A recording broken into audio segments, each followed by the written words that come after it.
Students, coming to the last part of metallurgy, that is purification of crude metal. We know metallurgical process involves 3 steps: concentration of ore, extraction of metal, purification of crude metal. Now we are going to see about purification of the crude metal. There are different methods depending upon the nature of the impurity and nature of the metal. Now the first one is distillation. We know what is distillation. It is when a liquid is heated at its boiling point, it will get converted into vapor. Vapors on cooling will give you back the pure substance. So this distillation is meant for low boiling volatile metals such as zinc and mercury. Low boiling volatile. So from this we can understand impurities will have high boiling point.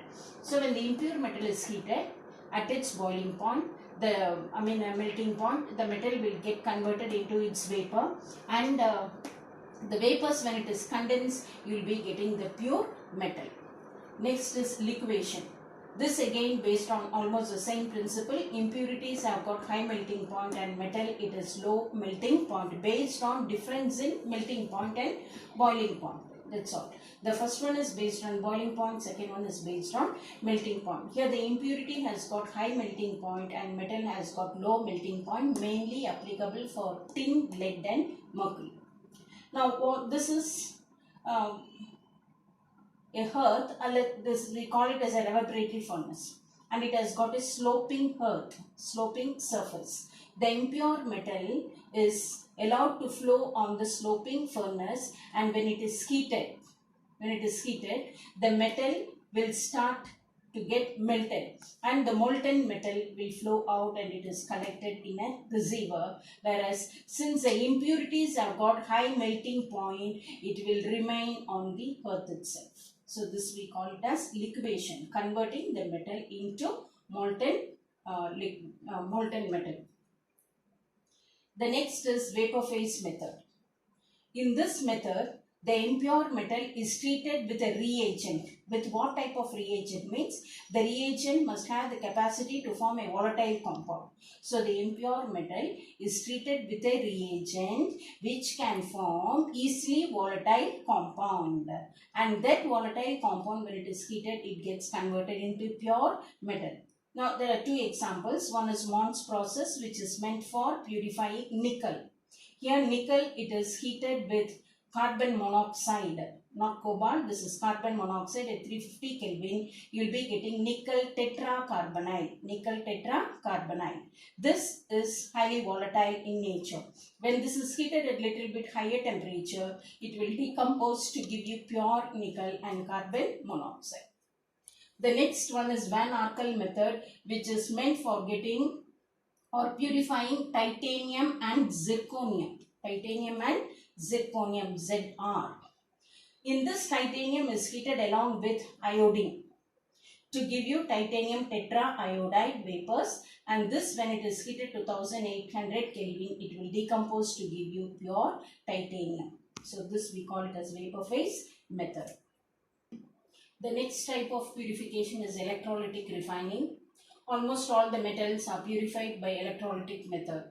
The basic principle involved in this is, you will be having, there is purifying metal by passing electric current. You will be having two rods dipped in a solution which we call it as electrolyte. One will be anode, the other is cathode, and electrolyte, which will act as anode. Always impure metal will act as anode, and cathode will be pure metal. This will be taken in a block, and a thin sheet of pure metal is taken as a cathode, and electrolyte will be the soluble salt of the above metal. Say for example, if you want to purify silver, in this case, impure silver will be anode and pure silver will be cathode, and electrolyte is nothing but it is silver nitrate along with dilute nitric acid. Silver nitrate along with dilute nitric acid. Now let us see this explanation through a small video. Take an impure copper rod as anode and a thin sheet of pure copper as cathode in an electrolytic cell containing an acidified solution of copper sulfate as electrolyte. When you pass an electric current through the electrolyte, you can observe that copper from the impure copper anode gets dissolved in the solution as Cu2+ ions. These ions get reduced to copper at the cathode and get deposited on it. On the other hand, the sulfate ions migrate to the impure copper anode and combine with it to form copper sulfate, which goes to the electrolyte. Alternatively, the less electropositive impurities settle down as anode mud. The last method under purification is zone refining. This is based on fractional crystallization. That is, we'll be taking the impure metal in the form of a rod.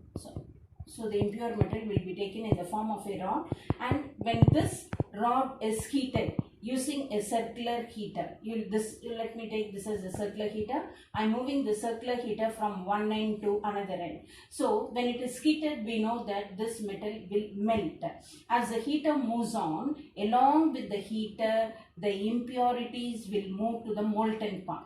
So when the heater is moved from one place to another, the molten metal which is behind will get solidified.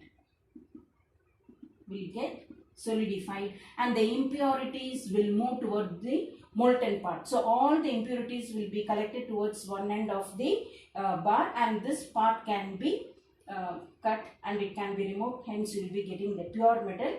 This is mainly used for preparing getting pure 100% pure metals such as silicon, germanium and gallium, which finds application as a semiconductor.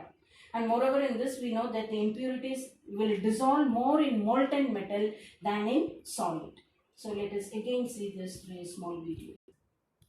Understand how the process of zone refining is carried out. For the process, a rod of impure metal is taken. This rod is placed in a tubular zone refiner. Inside the refiner, an inert gas environment is maintained.